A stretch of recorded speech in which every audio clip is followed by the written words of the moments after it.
All right, everybody, thank you for tuning in to Human Monsters. And I'm joined today by Amanda Quick. Thank you very much for joining me, Amanda. Thank you for having me. And Amanda is promoting a book that is soon to be published. And what is the title? The Sex Trafficker's Wife. And how will it be released? Will it be available in print?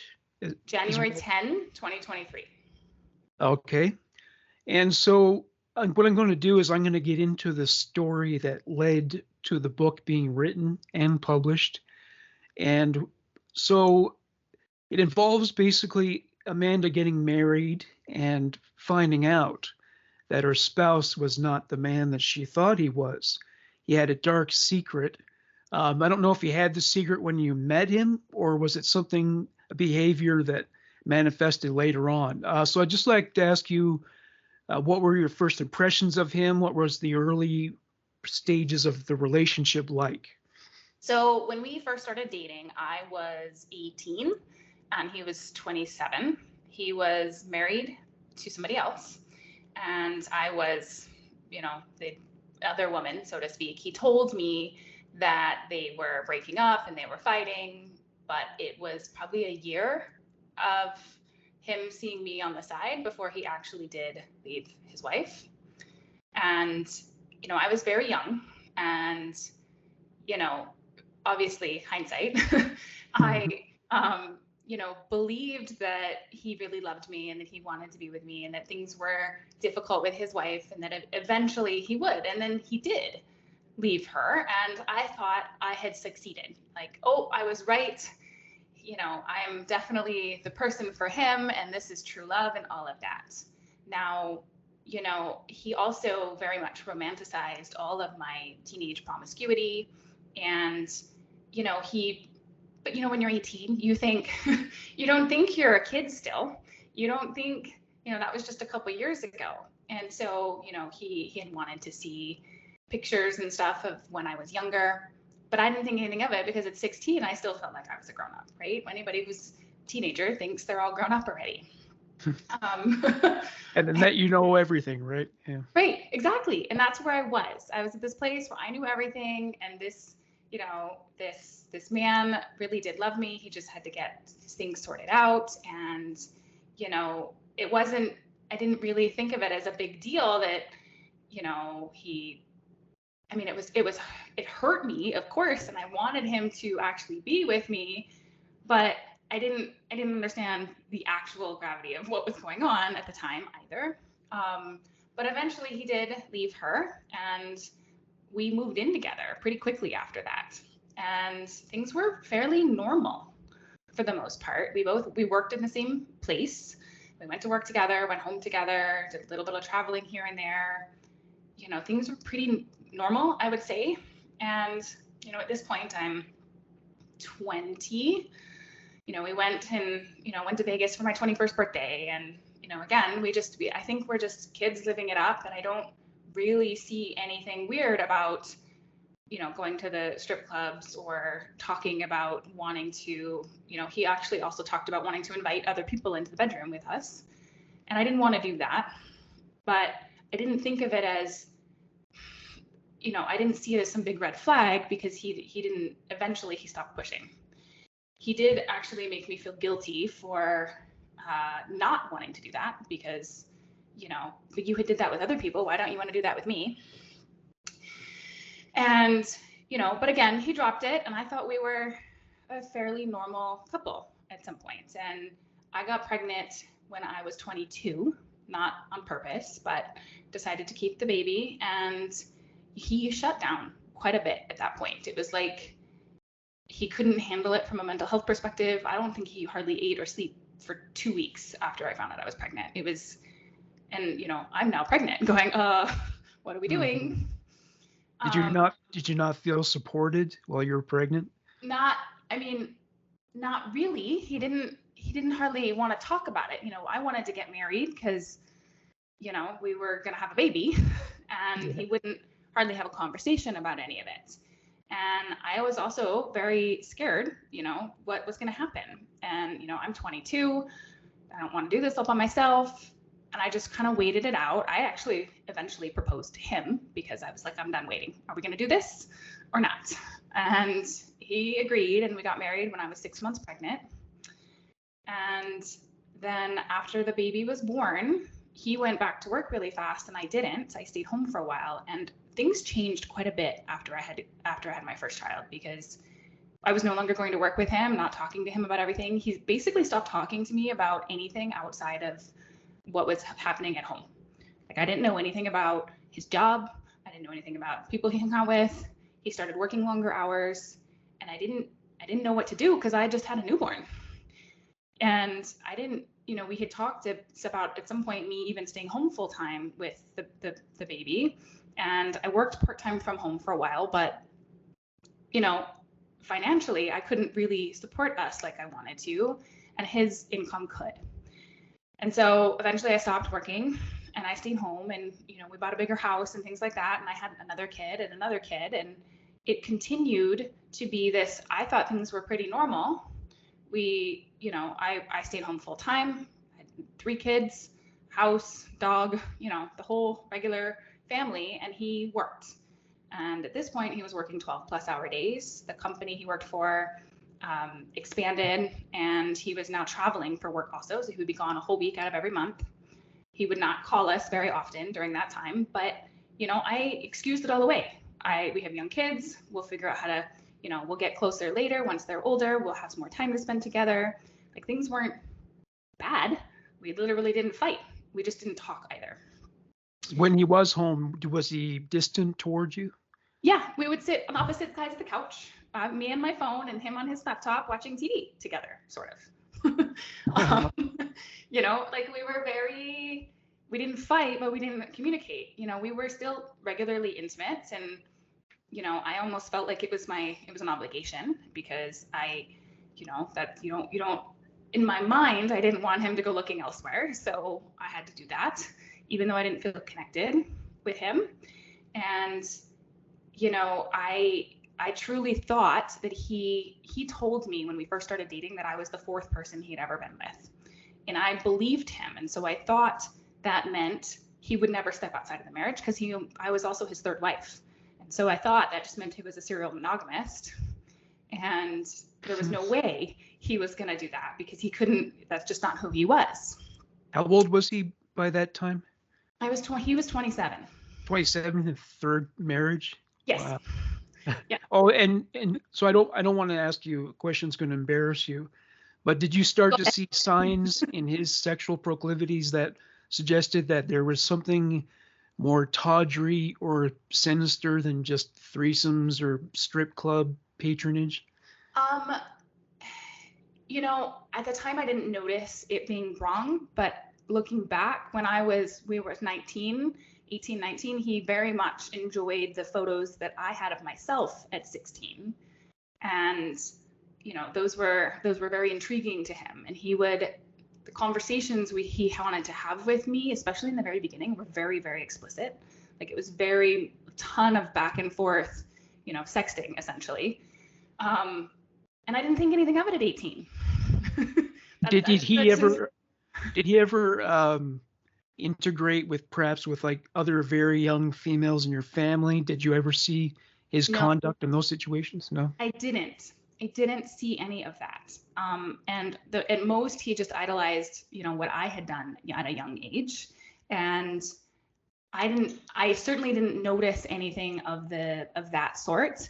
And I don't know if I just didn't want to see it, or he hid it from me. But, I knew he watched pornography. I was aware of that, but I didn't like it myself. Most of the time, they don't look like they're having fun to me. And he would want me to watch it, but then when I didn't really want to, that was something he did in secret, in private. And I was under the assumption everybody did that. And everybody basically watched porn, and everybody had their preferences. The things that I did notice that were a little bit odd were when I got pregnant and before I got pregnant. He very much, there was a power piece to it. It was a turn on for him to impregnate somebody, which I didn't understand as anything. But it was a very obvious thing for him. And a lot of people thought it was a little odd, but again, that's consenting adults. I really didn't notice any specific kid behavior. He really didn't share, I didn't see anything of that sort until later. I wonder if that has something to do with wanting to be controlling or having ownership over you. Well, and that was more what I did notice. It was much more about, the dominant and control over me versus my specific age. Okay. So, so fast forwarding to future, Mhm. so getting to the part about trafficking. So, Yes. what are the events that led to that? Not just in terms of when you discovered it, but what you know about the history of his involvement in that activity. So now what I know is that from the time he was about 20, he started soliciting prostitutes. And that was something he did his entire adult life, essentially. So this idea that he'd only ever been with 4 people, he'd only ever not paid 4 people. um, yeah. And he never would admit that there were children. But later, through a bunch of conversations, he did admit that there was no way to know for sure, and that there was plenty of times where the people there were definitely not interested and sort of playing, as they would say, the dead fish, and that it didn't stop him. And I was, the conversation was like, well, didn't you think maybe they didn't want to be there? They were there of not their own free will. Apparently that didn't occur to him. He talked himself into this belief that he was helping them. He was paying them and helping them, and they enjoyed it, so it was okay. Oh, wow. So he admitted to soliciting, and basically he said he stopped when we first started dating, but then he continued after I had my oldest, and basically I wasn't giving him enough attention anymore because I was, had a newborn, and he then started looking outside for whatever he needed. When he was purportedly working 12 hours a day, Correct. was he Yes. actually spending a lot of those hours looking for Yeah. prostitutes and whatnot? Yes, exactly. So I wouldn't know where he was and he wouldn't answer his phone, but that became normal. Once I stayed home with the kids, it became normal for him to not answer the phone. And if I said, hey, when are you going to come home? It was, well, I'm working hard and my best. And he would make me feel guilty because I didn't financially contribute, and he was. And so how dare I question his commitment to us? And so I felt like I couldn't even ask for more. I couldn't even ask for him to participate. And, he was basically at least a couple of times a week, with other people. And especially it was, I think, worse when he traveled because he was gone completely for a whole week. And I didn't almost talk to him at all during that time. What does he do, by the way, or what did he do? He worked in IT security, and so he worked for a credit card processing company, which was both in Colorado and in Ohio. Oh, I see. Yeah, there are a lot of opportunities like at truck stops to. Yeah, it wasn't like, it was more, he used Backpage back when it existed, which was it's like the Craigslist for prostitutes, apparently. And he told me that in Cincinnati, there was an entirely separate page specifically for that area. So there's lots of these various websites out there. Oh, I see.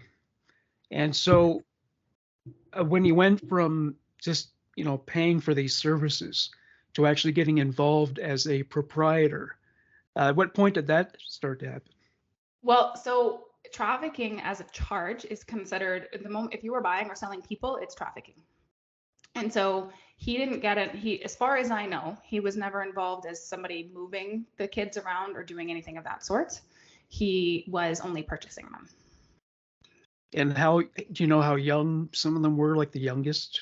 Or... I know that the arrest was for a hypothetical 11 and 14-year-old. Hypothetical. Wow. So it was a sting operation. So they weren't actually children involved in participating. Oh, I see. Kind of like what they do to catch a predator kind of thing. Yes, exactly. That was exactly the type of sting that played out, which is what eventually caught him. It was a sting operation where they offered an 11 and 14-year-old, and he showed up to meet, and he asked for both of them. And so what were the charges? So the first charge, the very in the beginning, was attempted human trafficking, and that was what he was originally arrested for. They talked in bond court about upping the charge to completed human trafficking based on his particular case. And then later, after they did a legal review, they dropped it to solicitation of a minor. Yeah, so so what were the penalties for that? So if he had been actually, found guilty of a human trafficking, it would have been an indeterminate to life sentence. But for solicitation of a minor, that's a lesser felony, and that would have been more like a 5 to 10 years. He actually pled guilty to attempted solicitation of a minor and received only probation. Yeah, I mean it does get into the whole area of entrapment as well. Did his lawyer try to? His lawyer didn't claim that. I mean, they definitely tried that there was more than him as a defendant in this case, and that didn't fly. It didn't matter. It was they continue to do these things, and nobody claims entrapment, that they're allowed to do this. If you show up to meet what you believe to be children and you have cash on you to pay them, they have enough evidence to arrest you. Oh, okay. Was he ever? Did he ever download child pornography or go to Not child? not that. So this is the thing about a lot of this. They never searched his devices. They never actually even checked. I know he had porn. I know he had a lot of downloaded movies and TV and things, and he never once was. They never came and searched the house. I thought they were going to. I was actually terrified they were going to. Because I lived there with my 3 kids, and they never showed up to search anything. They took his devices, but then they ended up giving him a plea deal. And that was it. Did he have like a password protection on his device? Oh yeah, everything was encrypted. Like he worked in IT security. Everything was hyper encrypted, if anything. Yeah, so I mean, you could have at least said, I don't know how to do that. I didn't choose his password or anything. Right. Well, and when he was first arrested, I didn't want to believe any of it. I still tried to believe that my husband was a safe man because it didn't make sense to me. I couldn't put the puzzle pieces together yet. And I stayed in the marriage and supported him through the criminal trial. And so I didn't really help the police in any way because I was still under this belief that they were essentially trying to charge him with more than he was admitting to, because all he would admit to was adult prostitutes. He wouldn't admit to the kid stuff. And it took years for me to actually see the truth. Are you aware of any history of him sexually abusing children that he may have known, whether in his family or other kids he interacted with? So he absolutely groomed our children. I don't know about any others. Years later, that's when I discovered our kids to be in danger, and the things that were coming out of my middle child's mouth, especially of what was going on at his dad's house, sent off all of the crazy, red flags in my brain. And that's really what started to go, oh, right, that's what he was arrested for. That was, hello. It took me seeing my own kids in danger for me to really get it and start to understand that all of these things had been there before. My middle son, who was 7, started becoming sexually inappropriate with me. Like he would sit in my lap to watch a movie and try to like make out with me. And I'm like, excuse me, what is going on? That's not okay. He told me as I was taking him to school one day, he just says, sometimes I suck on daddy's fingers. Oh, man. And when questioning him, he showed me exactly what you would expect with his thumb. And, Child Protective Services at that point did nothing when I reported it. My son disclosed that my ex would climb into bed with him at night in the middle of the night in his bed, not the kid saying I'm scared, I need help, but the adult going to the child's bed. My son, when I was reading books trying to help them, keep private parts private and how to be protective, and was talking about, there was a specific section in there where they said, if anybody shows you pictures or videos of naked people, that's a red flag. And my son says, oh, but it's okay if it's animated, right? Oh boy. So he was like So showing him hentai or something like that, or I don't, I never got the specifics because you can't question the 7-year-old like that. You can't, you have to be very careful because, they don't know that it's wrong. They don't know yet that those things are not okay. And, in the middle of a custody battle, which is when all of that started to come out, I also had to be very careful not to be accusing in a way that would harm my case. And it was probably the fight of my life because of the fact I stayed and supported him through the criminal trial. I had to prove my own kids in danger in family court. And so while he never admitted to me that there was other children, he absolutely was inappropriate with our children. The only other thing he did admit to, and this was through a sex history polygraph that they do for sex offenders, he admitted to, in his younger teenage years, being aroused by a toddler. So he admitted to that, but he didn't admit to anything else. how and what kind of sexual acting out did you see in your other kids? So the other two, I didn't really see much, but the other two, my middle child is the very sweet, empathetic. All of my children are boys, but he was the more effeminate one, and very much the one who feels other people's feelings. The other two, really, my youngest was really young, and I think he was like 4 or 5, and my oldest is slightly autistic and doesn't participate in any kind of social interaction for the most part. And so I didn't see much in the other two. It was really targeted towards my young, sweet, empathetic little boy. And Do you know? he was separated from his brothers also. Like even bedrooms at his house would be separated, and my middle child was, on the ground floor while the other two were upstairs. Do you have any idea what your ex's long-term objective was in terms of that? Was he planning on, trafficking your son? I truly don't know. I truly don't know if he even entirely understood what he was doing was wrong. He was diagnosed with so many mental health issues, and he would, he was the prime gaslighting narcissist where, how dare you accuse me of such a thing? There was no ever understanding of, and no admittance. I don't think he ever believed he did anything wrong. He was so far sure that he was getting better, and okay, he was objectifying people, but he sees it and he's going to do better now. He never really could admit that there was anything bigger going on. And what kind of psychological effects did it have on your son, the oldest? So my middle son, yes. So he's doing a lot better now. I definitely see, he's now 10, and you definitely see a little bit of hypersexualization. He's much more aware of that energy than the others are. We have a lot of conversations about consent and body parts and what's okay and what's not, but he's definitely more aware and more prone to, have an interest in different things. And, we have to talk about what's okay and what's not okay. He doesn't know that he was the target still. At 10 years old, he's not quite ready to hear that his father was going to harm him. He just knows that he's in trouble enough and that we don't have any contact with him anymore. So when you would explain to him, this is inappropriate, that's inappropriate, how did your son react? He would shut down and hide.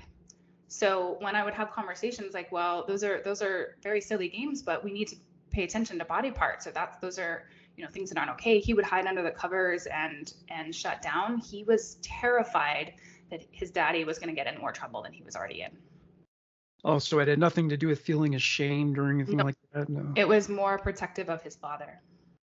And did he ever act out with other children, maybe at school or anywhere else? Or not that I knew of. Right after I got full custody was 2 weeks before the pandemic hit. And so everything shut down, which was a blessing in a lot of ways for us to help that. At this point, the kids are old enough that they're very much, wanting their privacy and things like that. And I encourage them to keep their, if they want privacy, to respect each other for that. And, I don't believe that it went further than the inappropriate grooming. And it would be my worst nightmare if I didn't catch it when I did. Are you aware if your ex was sexually abused as a child? He never admitted it, but I feel like I don't know for certain. I don't know for certain. His family had some really interesting history where like they basically were completely cut off from any extended family from the time he was about 9 months old, and like didn't speak of it, didn't talk about it. He has a sister who is completely estranged from the family, and nobody would ever tell me why or what happened. There was just some weird stuff in that family that could be, explained away, but he never admitted to anything, and neither did any of his family members. I believe that something happened when he was young, and I don't have any evidence to prove it one way or another, though. Yeah, families that are highly secretive like that, Yeah. usually some kind of abuse may have occurred. That's what I feel like happened, when they completely stopped communicating with anybody in any extended family at all and just took off. It feels like more went on. So have you had to take your son in for counseling at all? I have, yes. He was in play therapy through the divorce, and the therapist was the one who actually helped me basically get to the point where I was able to call Child Protective Services. She's the one who asked me to show him what I meant. He also, in play therapy, took like a chopstick to a doll's crotch and was smashing it. It just some odd sexual like things. But once the pandemic hit, the virtual therapy doesn't work very well on young children. And so we've stopped a lot of that. And it's kind of at this point, it's going to be just to see things as they come. He definitely has a lot of trauma triggers when it comes to anybody talking about his dad or sharing about it. And he'll completely shut down again. And if he doesn't feel safe, he will sleep for days, like 18 hours straight. It's what happens in his body when something happens at school and somebody's, something triggered this, somebody's going to ask some questions that are uncomfortable. He just shuts down. How does he feel about his father now? He, well, we haven't heard from him in now almost about 2.5 years. And at this point, I've had as much disclosure as I can from an age appropriate way and talking about, what he did and that he was trying to hurt kids, and that's why he can't be around other kids, and that's why he can't be around us. At first it was like, well, I can't even believe that he would do something like that. And I said, well, I didn't believe it at first either, but that's what happened. At this point, I think I've had enough conversations about he has made the choice, and these are his choices and his things. And so they basically don't even think of him as their real father anymore. I have recently remarried, and my son actually told my new husband, "You're our real dad." Well, that's really cool. Yeah. So how does your new husband feel about the whole situation? Because that is like it's such a complex thing, and It is. knowing what to say, what not to say, how to handle it. Has that been difficult or? He definitely will take my lead on those things because I'm the one who's been through it. He, knows what happened, obviously, but from a regular day-to-day perspective, we're fairly normal household. My husband now, he's a yoga instructor and on a spiritual journey, a very, very different kind of man. And, from his perspective, his role is really to help teach them, how to process emotions in a safe way and not shut down those things. And, how do we, he can be a different kind of an example of what it means to be a man. And that's kind of how he sees his role. And, I'm honestly, I didn't expect to ever remarry after all of that. So I'm really grateful, especially with 3 boys, to have somebody to actually show them what is appropriate behavior. Yeah, I imagine it must be such an incredibly stressfully bifurcated situation when you love someone enough to marry them, to spend the rest of your life with them, and they end up doing something as horrific as sexually abusing your child. Like, Yeah. was that how was it hard to process that psychologically? Yes. It in a lot of ways, I stayed in the marriage because I couldn't believe it. I couldn't believe that he was a monster. I couldn't believe that he would do those things. And then, to be faced with the fact that he was now abusing my kid, and because I stayed, I was gonna have to fight in court to prove it. And I was gonna have to, take my kids. I would still have to, after all those things happened with my son, I still had to send him over to his father's house every few days. Like, talk about a mind fuck. I was diagnosed with PTSD because we were also dealing with huge amounts of parental alienation. He was, basically, he was accusing me of being the problem. He was accusing me of causing the harm to the children. And how dare I accuse him? Well, And what was his rationale for making that accusation? because I dated and, out in the open, told everybody what I was doing. He basically said I left them, and he told the kids that I left them, all of them, and that I won't forgive daddy, and that's why we can't be together as a family. He believed I wasn't warm with them, and that I was, I wasn't, I was holding the boundaries too tight and too firm, and he was playing Disneyland dad, and so there was this giant conflict. If anybody who's ever been in a high conflict divorce, it was full on. There was screaming at transitions, and it was always my fault. Yeah, Somehow. one thing I've noticed about a lot of those contentious divorce situations that involve custody battles is that one parent will decide to manipulate the children by being the laissez-faire indulgent parent, buying the kids whatever they want. Did he do that too? Yes, he did. They all had their own iPads. They all had, all the fancy video games. They would play. They got to the point where they were physically violent with me to come to my house because it was more fun at his house. And any rules there, or was it Not really. I mean, it was do what I say and I'll give you a piece of candy. right? So, I mean, how do you undo that damage? How do you turn the kids around and say, no, we have to have guidelines here. We have to have boundaries, rules. Yeah. Well, and that was really a struggle when one house worked one way and one house worked the other. And when they came home to me full time, obviously all of that got to be reset.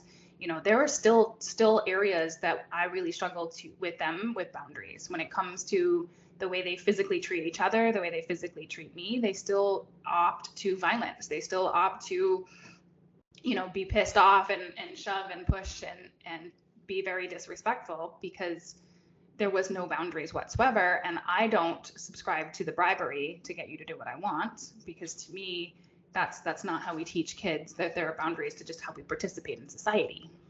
Yeah.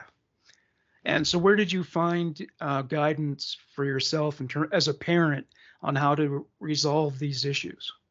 So I was in my own versions of therapy as well. Once I was diagnosed with PTSD, I actually changed therapists to a therapist who works directly with these type of cases and these type of situations. And what she was telling me, that the majority of people end up sharing custody with their abusers or their children's abusers, and it just breaks my freaking heart, honestly, that this is what happens. She was the one who helped guide me on what to say to them in an appropriate way, and to really help when every time things come up, always put the blame where it is due. A lot of people try to protect, the parent who did wrong and not tell the kids the truth. It was very important to me to tell them the truth and put blame where it was due, and really to work with the kids. And other than that, it's been a lot of research on my end and trial and error, and doing the best I can to hold boundaries for me in the household, and having a lot of conversations with them. Honestly, at this point, they're 7, 10, and 12, and I can have a bigger conversation about what's okay and what's not okay, and what the natural consequence is going to be if you cannot participate in a way that's appropriate in the household. Yes, and children do tend to blame the parent who initiated the divorce, don't they?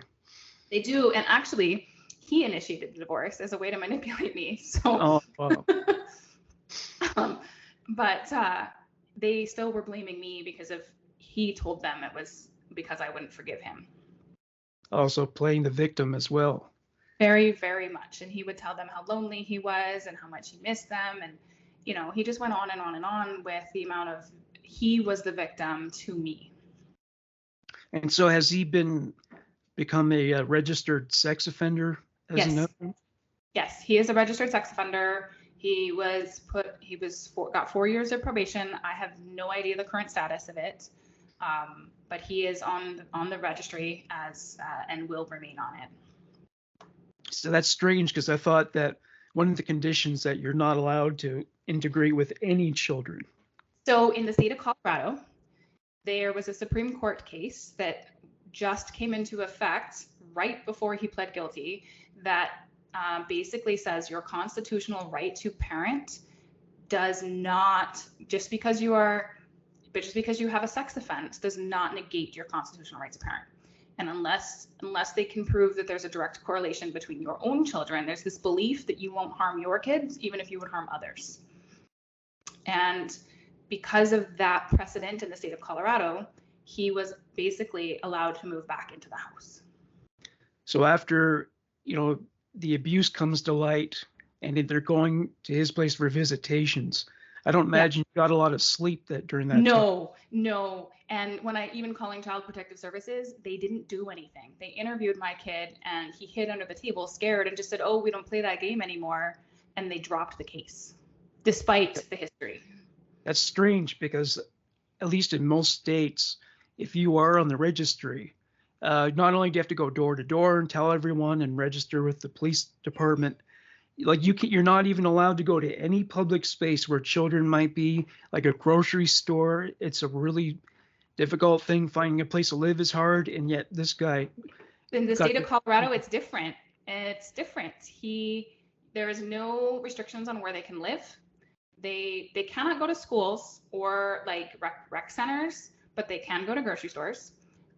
They're not supposed to have contact with other children, but because of this new precedent, their own children don't count. Yeah, one thing that's really strange about them wearing those electronic braces on their legs and obeying curfew is that the curfew is in the evening, but children are outside in the day. It doesn't make sense, Yeah, well, and he never was electronically monitored. He did have a curfew, which changes the further into probation they get. And they basically get more leeway. He's allowed on the internet. He's allowed, all of the normal things. He's just not allowed to go directly to schools. Wow, that's really strange, because like in most states, the politicians always win easy points by, upping the ante in terms of punishing sex offenders. Yeah, for what Colorado is going the other direction. That is really odd. And why? I can't imagine what the reason is why. I mean, they had the Supreme Court case where this guy said, I shouldn't not be allowed to be in my children's lives just because of this thing I did. And the Supreme Court found that they sided with him. And the case, I believe it's the U.S. versus Burns. It's specifically for the state of Colorado. Wow, that is strange. So is he currently in prison, or? No, he never went to prison. Oh, he never. For his offense. And when my divorce ended, and I basically, he got to the point where he was only allowed supervised visitation. He didn't exercise any of it. And so he just stopped communicating with us. Once he lost control and once he lost any kind of decision making, he stopped communicating completely. Wow. And so has he offended against any other children since then? I have no idea. Truthfully, I don't know. I haven't seen anything publicly in the papers. But I'm not truly keeping an eye on him either. I know that he was on probation and they watch him kinda, not really. And if he were to reoffend again, I expect somebody would tell me, but I honestly don't know. We've moved away. We've started a whole new life. We've kind of put that past behind us. And my goal in writing this in my book is to bring awareness and help people not feel alone, because I'm not the only one who's been through this. What just occurred to me is that what if, like, most of the pedophiles in America find out that Colorado is the promised land where you face less legal penalties, and then they start flooding in? Can you imagine? Well, and what's interesting is that actually happens. the area of Colorado we were in was known to have a much more lenient program because all sex offenders have to go through a treatment program. And there were people that moved from Denver down to where we were because of the treatment provider and the fact that they got internet back right away, and they had a bunch of, it was much more lenient. And so that actually happens. People will move locations to get, a much more lenient, program and be allowed to live a whatever and do whatever they want, essentially. And so looking back now, like when you first met him, first started dating him, you mentioned that he liked looking at your high school photos. Yes. Did you ever get the sense like he's really idealizing the fact that you're Yes. young? Yeah. Now I see it. Yeah. I didn't see it when I was 18 because that was just 2 years ago, right? And you think you're so grown up and that's no big deal. Now I see it. He wouldn't delete the photos of me at 16 even after he was arrested. He said, "No, you're my wife. I'm going to keep them." And I said, "You actually have child porn. It's just of me. Yeah. That's not okay." And he refused to delete it. Like you're wearing clothes in the photos? No. Oh, well, yeah, that is child porn, actually. Yeah. Yes. And I actually told the police that, and I never got a response because I don't know. I said he has child porn of me. I know he has it because I gave it to him years and years ago, and I've asked him to delete it and he won't. See there's another thing right there. Like I just did the Larry Nassar case, and when they were investigating him, they went through all his digital devices, found a couple of hard drives in his garbage, tons of child porn. So normally they don't leave any stone unturned. They'll open up your cupboards in the kitchen to find all this stuff. I truly don't understand why they didn't come, why they didn't investigate further. And I actually spoke to the district attorney. He's the one who helped me get through my divorce. I got the case file completely unsealed so I could actually see what happened between him and the undercover agent. And when I asked him, I expected you guys to come raid the house. In fact, I was terrified you were going to come tear it apart. And he said, "Well, we didn't have any reason to because you guys were there." Like, it's almost like they didn't want to, because it was just me and the kids at that point, they didn't want to come into the house. And I don't really get why not. I mean, it would have been hard to go through that, yes, but I would have known a lot more information from the beginning. Well, did he keep that computer in your house? He kept a lot of computers in my house. And actually, a couple of weeks after he was arrested, he asked me to throw hard drives away. He told me there were just downloaded like kids movies, which is illegal to go download kids movies. And I was scared that things were going to get worse. And so I did throw hard drives away. And at the time, I didn't even know what was on them. Well, yeah, I mean, if he's downloading, especially like videos, they take up a lot of hard drive space. So he would have, And that's he worked in IT security. He had servers all over the house. I didn't have the passwords or the logins to any of it, so I didn't ever know what was on it for sure. Yeah, and with his technological know-how, he probably knew how to cloak himself online so no one could see what he was doing, where he was going. It's a shame that they never found those materials because that's a felony, having child pornography. So. Well, and I tried to get probation to search his devices after I was seeing what was happening with my kids. I tried, and so actually did the police department.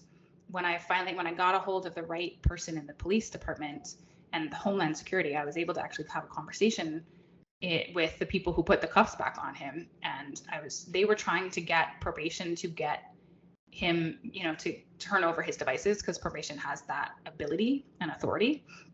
And they refused. They said, "He's compliant with probation. We're not going to do that." I don't understand. More aspects of the Colorado Penal Code, I guess, right?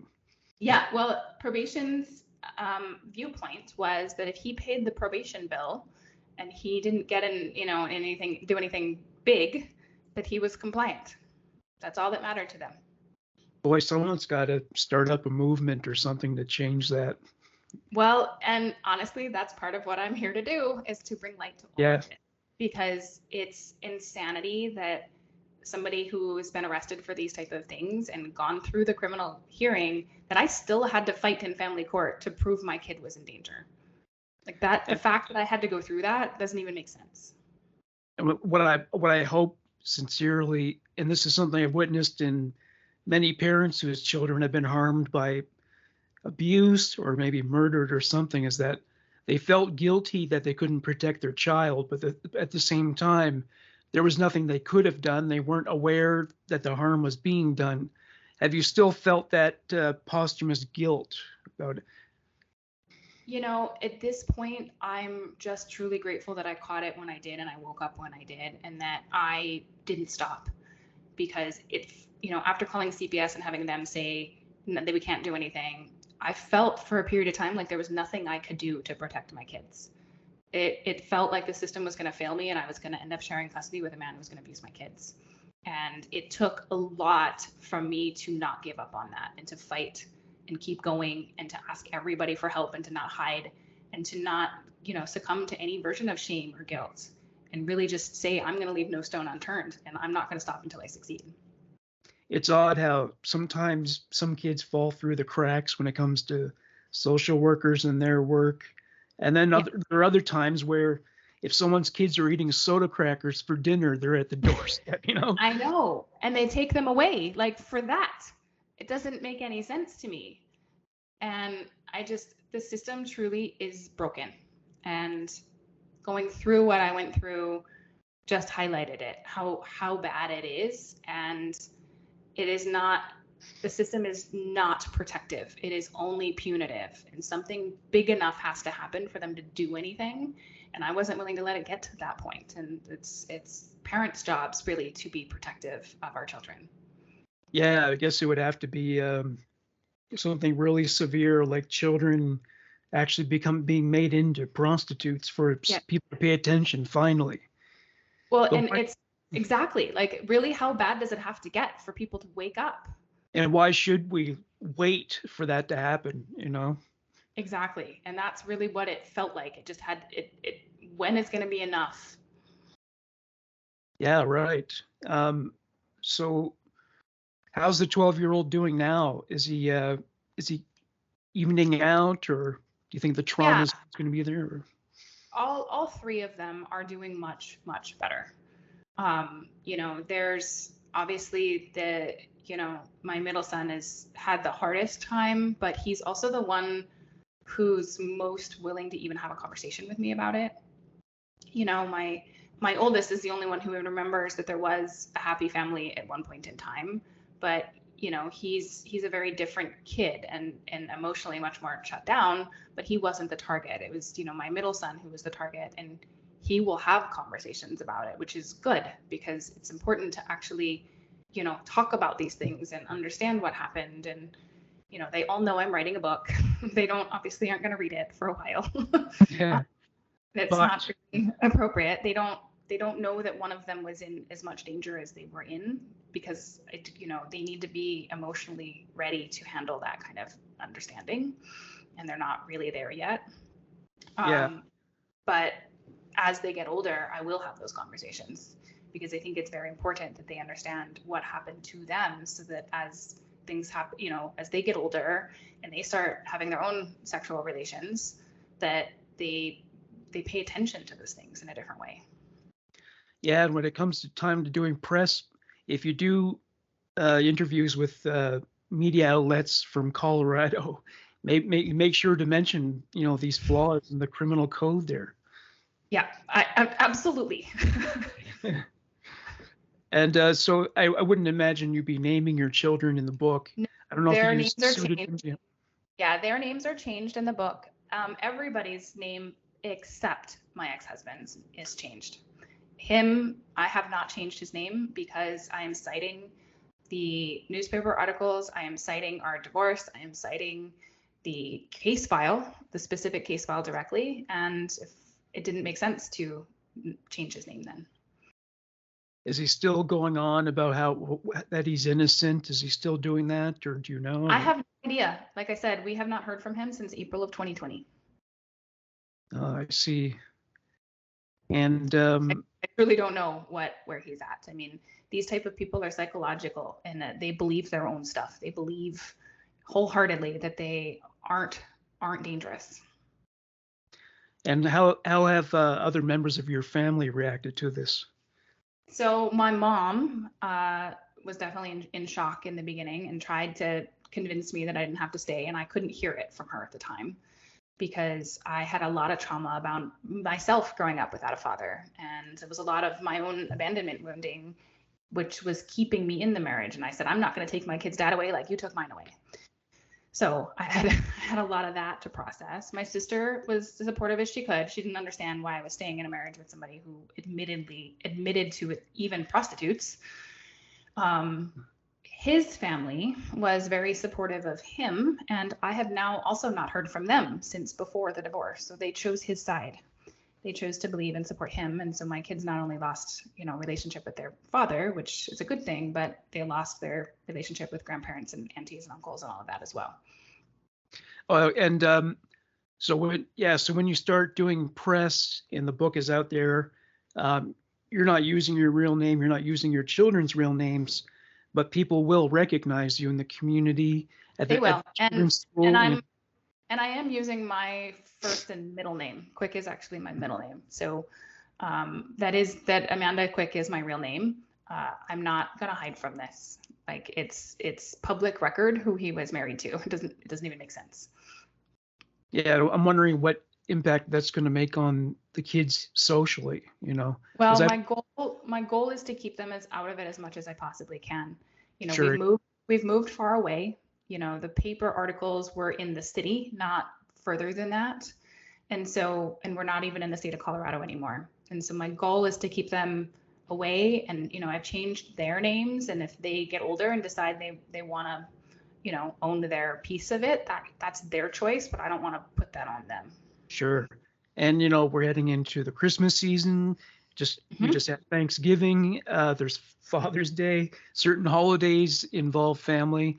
Is that a time of the year when, the scabs are picked a little bit and the boys are like, my father's not around?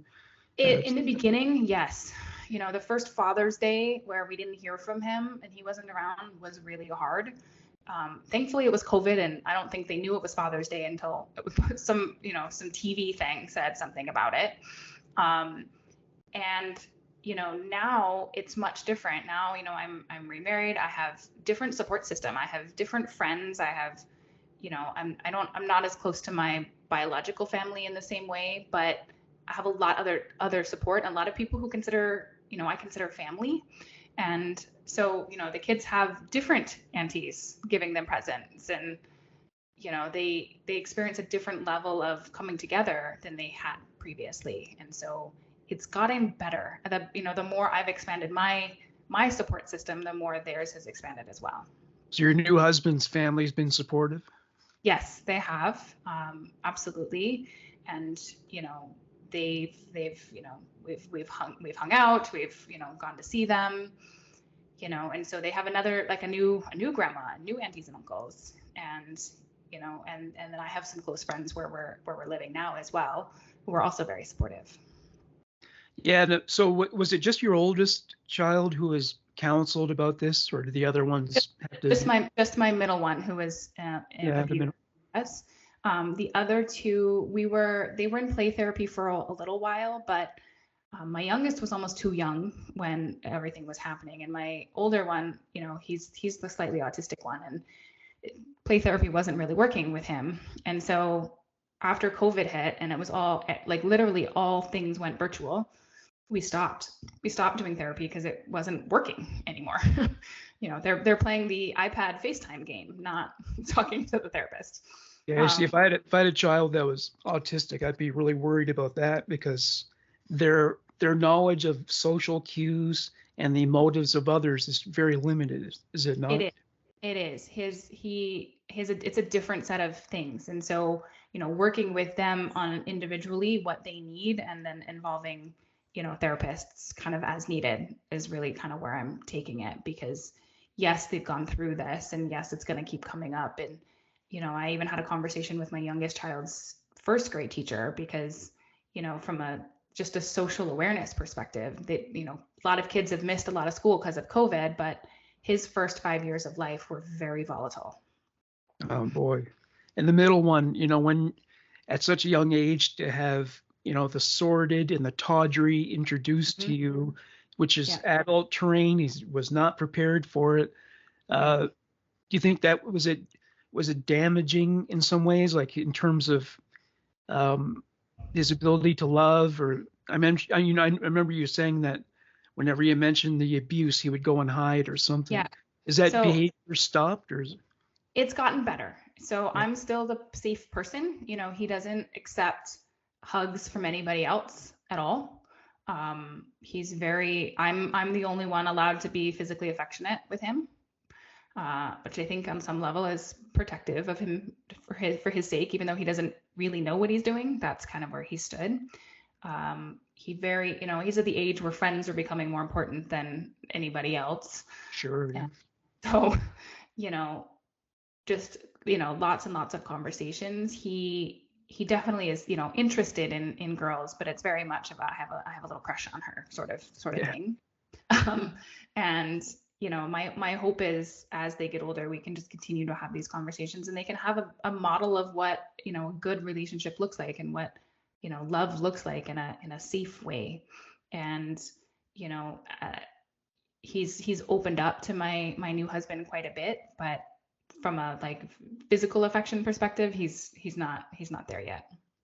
Yeah, I was abused as a child and not sexually abused, but I do still have really complicated feelings about adult males, especially if they're taller than me. Yeah. So do you think he has, you know, difficulties with men? I think that he's definitely weary of them. Yeah, And we'll see kind of how that plays out. He's really emotionally sensitive. If he feels like he's trying to do the right thing and somebody's upset with him or he gets in trouble because the group did something wrong, he can't handle it. Like he's very, very emotionally sensitive to anything going on. And on one level, that means he's also aware from an emotional perspective, and that can really help him down the road. But it's how do we process those emotions and how do we deal with that now in a 10-year-old's body? yeah, he may be quite hyper vigilant, which yeah, that can be both a good thing and a bad thing. I mean, you're aware of people's motives to a degree, but on the other hand, maybe some things are better left, unknown, unsaid. And Exactly. Exactly. And I'm at this point, doing as much research as I can, doing as much going through things and everything I can do to help them, I will. so, and speaking of, difficulty with adult males, has there been any problems at school in terms of behavior? No, he's the kid who really, really does not want to get in trouble and he will follow the rules to a T. He doesn't actually have any male, I don't think there are any male teachers in his school right now either. So it's all females right now for whatever reason. They're just generally more often teachers are female, I guess. Um, but he hasn't had any behavioral issues other than being frustrated when the other kids are getting in trouble too. Oh, I see. And so do you forecast that he is going to improve, that he'll be able to come back out of the shell? I think so, and it's been gradually happening already. It's been 2.5 years, and introducing new people takes time for him. It's gonna take time for him to fully open up. But it was probably a month ago now where their father came up in a conversation because they share a middle name, and he was talking about wanting to change it actually, um, and I said something about that my youngest has called their dad, his real father, that just because that's the way he described it at 7. And I corrected him and I said, no, that's your biological father. And my middle child looks directly at my husband now and says, no, you're our real dad. Oh, that's great. And so he gets it. He gets that he stepped out and that somebody new has stepped in who feels safe and is here and is committed to helping them. And I really feel like that's gonna in the long run be really supportive for them. How long did it take to convince them that that what their father did to them was wrong? Did it take a lot of persuasion or? When I told them more of what happened, it was after I already had full custody. I couldn't have the conversation with them, before that, because it would have interfered with the case. After that, my oldest, who, like I said, is slightly autistic, ran away, didn't want to hear it, just, hysterical. My middle child listened and said, "That doesn't seem like daddy." And I said, "I didn't think so either, but this is what happened." And, some tears and processing. And there's been more questions from him over the last couple of years. And my little one, he was only 5 at the time. Yeah. So, grasping that was very difficult. And at this point, none of them really remember him. They don't actually remember much before COVID, to be honest. And they don't really remember that much. And so, as the more conversations we have, the more they will know. And, as they gain, maturity and start to have, their own sexual, thoughts and questions, I want to keep an open conversation with them. I don't want to make it a taboo subject to talk about with your mom, because we need to have these conversations. It needs to be something we discuss openly, and and they know what's okay and what's not, and how important consent is, and how we don't objectify people, and how how important connection is, and all of these things that aren't honestly taught in the school system. It's true. So yeah, aside from getting assistance from people in the forms of counseling, did you ever read any books or any other resources that helped you with this? I did, actually, and I don't even have one right here. This one, this book, it would actually probably interest your audience. It's called Predators. It's pedophiles, rapists, and other sex offenders, who they are, how they operate, and how we can protect ourselves and our children. This one is full of stuff. Full of probably a lot of my worst case scenario, and times where even the predator receives full custody and the one trying to protect the child is removed from their lives. And it's a really example of where the system fails, but also looking at the psychological pieces, what we can actually understand for ourselves and how we protect. Yeah, it's interesting. When I was growing up in the 80s, it was all about stranger danger, but it turned out less than 10% of the offenders are unknown to the child, Correct. Over 40% are relatives, Well, and it's how they're able to, move those boundaries a little bit, because, well, your mom makes you give, uncle a hug. And so then we just move that boundary a little further and a little further. Yeah, I remember I read an article recently about that, and the person was questioning that practice. Should you force your kids to give kisses to relatives if they don't feel like it? In my opinion, is no. From a consent perspective, they need to know they can say no. Yeah, it's true. All right, so the title of your book again is The Sex Trafficker's Wife. And where? So will it be available in stores, online, everything? It'll be available starting January 10th. Amazon for sure. I don't know where all will have it yet, but if you go to thesextraffickerswife.com, you can sign up for direct updates. I will email you if you want to know exactly when it's released and where you can get it, as well as once it is released, I will obviously have all of the links to purchase from there as well. Yeah, so make sure to put the URL on the screen here. Yeah. Well, thank you very much, Amanda, for sharing this with us. I know my audience will appreciate it. I've done, up to this point, 26 child abuse cases, so I'm sure it resonate with them.